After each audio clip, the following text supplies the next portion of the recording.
बर्तमान बड़ खबर रोचे बन्या विपन्न रिलीफ सामग्री नहीं जाउथबा समय अधा बाटरे पलटिला अग्निशम विभाग रेस्क्यू बोट्रे 15 जन कर्मचारी अल्पके वर्ती जाइछन्ति।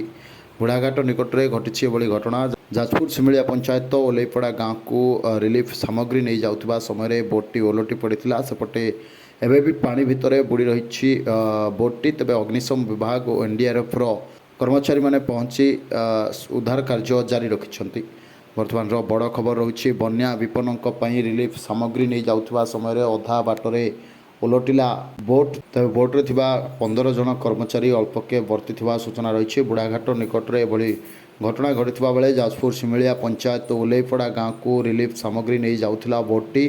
सेपटे पानी भितर एबे भी बुड़ी रही अग्निशम विभाग बोटटी। उद्धार कार्य एनडीआरएफ टीम सहित अग्निशम विभाग टीम सामिल होइथबा सूचना रही।